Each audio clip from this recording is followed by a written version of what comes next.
Greta, where did your love of the theatre come from? I think when I was younger, I was obsessed with Judy Garland and a lot of her, you know, the musical movie she did, A Star Is Born and stuff like that, and the Easter Parade. Like, I just loved her and kind of always wanted to sing like her. And instead of singing in my own voice, I used to copy her and take her off. And I think that's where it started, was just my love for the musical, Seven Brides for Seven Brothers, all those old films, and Wizard of Oz as well. I think it began there. We're sitting here in Garter Lane, of course, just one of the many theatres in Waterford that you've worked in. But at that time, you would have been holding down a day job and then rushing to the theatre in the evening. Yeah. What was that like back then? Oh, it was really tough. The only one good thing was I lost weight when I did it. But it was really tough. You know, people didn't realise, directors didn't realise, I don't think, that their cast were working. They were up at 8 in the morning, working 9 to 5 jobs, and then you get home maybe for half an hour, get your rehearsal gear on and go and rehearse up to 11 o'clock in the night. And it was tough, but it was great crack. And when there wasn't a show going on, we were all really depressed if we've nothing to do. And when the show was going on, we said, oh, we've no time to ourselves, but we loved it, you know. Do you remember your first ever show? My first ever show was actually with, the first time I ever did anything was I sang on WLR actually years ago.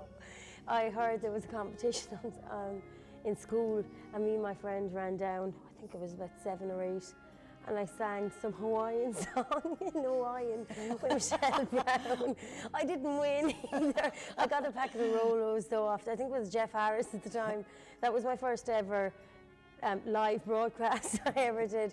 And then my first show would have been with Dallas Al School's West Side Story. That was my first show.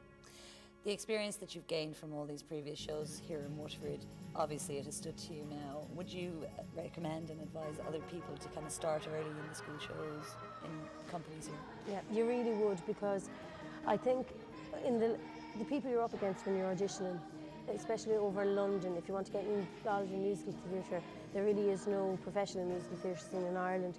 So you really have to start doing amateur shows when start doing them when you're young, because over in London they're in stage school from the age of about 5 or 6, and you can't compete with that unless you have done it yourself. Sure. And there isn't really much drama schools here, so what you do is go into the shows, you know, like I had Tops of the Town years ago and stuff like that, right? People will laugh to see, you know, amateur shows and stuff like that, but it stood to me, you know, I learned a lot from it, you know. Greta, you're off to London. Has it sunk in yet? No, it hasn't. I don't think it'll sink in now until the opening night when I'm over there, because it's just a dream come true and I never thought it had happened to me, and no, it hasn't sunk in yet anyway. I know you went to workshop The Beautiful Game. Now, not very many people come out of the workshop and into the production. At what stage did you realise that you're actually going to be in the show? Well, during the workshop it was really just like one big long, month-long audition. So no one really knew then. Everyone was just really kind of fighting for a place, you know, trying to outdo one another. But then I found out about a month and a half after I came home, they rang me and told me that they definitely wanted me for the show. They didn't tell me what I was doing or offer my contract yet, but just that I definitely had the show. So. What's the reaction been from family and friends? Oh, well, a lot of my friends now are in the musical theatre scene anyway, and we're always in awe of Andrew Lloyd Webber and all his shows, and just can't believe it, you know. We so many times we sat in the pub singing all his songs, and they can't believe now Greta's going over to do a show, you know. And my mother and father are they're delighted, they're so proud. Now, of course, The Beautiful Game is a collaboration between Andrew Lloyd Webber and Ben Elton.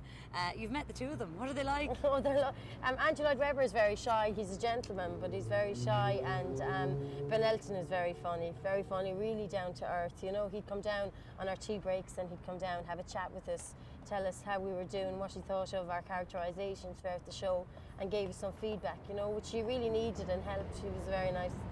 Now, some people would think that this is a very glamorous business, but once you get into the nitty-gritty of rehearsal and production, the hours can be quite tiring.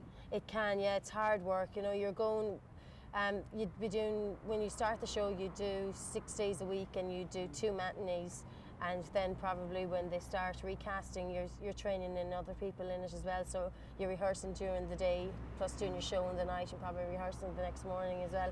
So it's really tough, hard going, you know. Greta, what's the difference between working with an amateur company as opposed to a professional company, or is there any?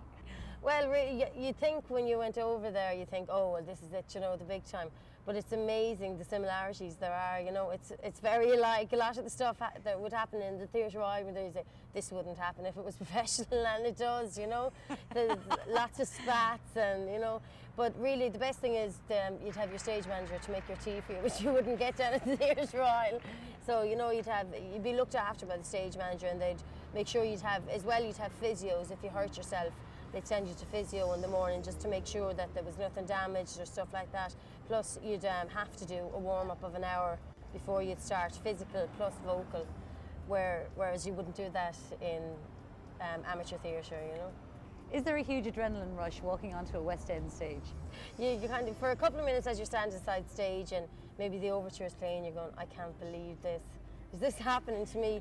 But then you go out there and you just go mad and you just go, feck it, it's all the same. You know, you're out there and you just give it your all, and it's just amazing. The rush you get when you come off is fantastic. And say when you'd be doing a show in the night time, there's no way you could go to bed for about 3-4 hours afterwards, because the adrenaline is still pumping and you're still thinking about things, and so, oh, it's fantastic. Now, I know you're very young, but I do know that you've been for other auditions in London, perhaps some of them that went right down to the wire, didn't come through. At any stage, did you think, look, this is just too much like hard work? I have. The last audition I went for was for Les Miserables, and I'd been brought over and brought back over again for callbacks. And in the end, I had something like a 6-hour audition that went on all day in doing different stuff, and was more or less told, like, you know, you have it, you know, you're there, and then you don't even get a phone call that told you rang on Tuesday, get down to the last 5, and then you don't hear anything at all, and you just go, just give up, you know. But then you hear there's another auditioning on, and the adrenaline starts pumping again. You say, come on, we'll go again, you know. And this time it worked, you know. Can you tell me what the show is about? Well, the show is about an under-18 soccer team in Northern Ireland, a Catholic soccer team in Northern Ireland, and what it does is it catalogues their life as they grow up in Belfast during the Troubles, and there's also a love story as well. Like some of the lads in the soccer team, and they fall in love with some of the girls that are kind of support the soccer team. But it's very sad, it's very funny, it has everything, it's brilliant, you know, it's really good. And do you love the songs in it? It's fantastic. Oh, there's some fantastic ballads that he's written that you just go, there's some of them that are in it you could say, oh, they'll be sang at weddings next year now when the show comes out, you know, you could hear it. But there's some really funny ones, some really witty ones that normally you wouldn't see in a musical, but because Ben Elton has written this, and it's very funny. Even when we read through, the first day when we read through the script and we were singing through the songs, and everyone was just, oh, it was a bit, it's really funny, it's really good. Now, of course, with new shows, there's an original cast recording. Now, I take it you're going to be on the original cast recording. We'll be on the original cast recording. That's actually the biggest buzz I have, you know, because I bought so many original cast recordings myself, and I can't believe that I'll actually be on the next one, Angela Weber, so that's amazing, you know, it's fantastic. Greta, the show is coming up in September, so best of luck. Thanks very much. It's absolutely tremendous, and I wish you all the best. Thanks, Nicola.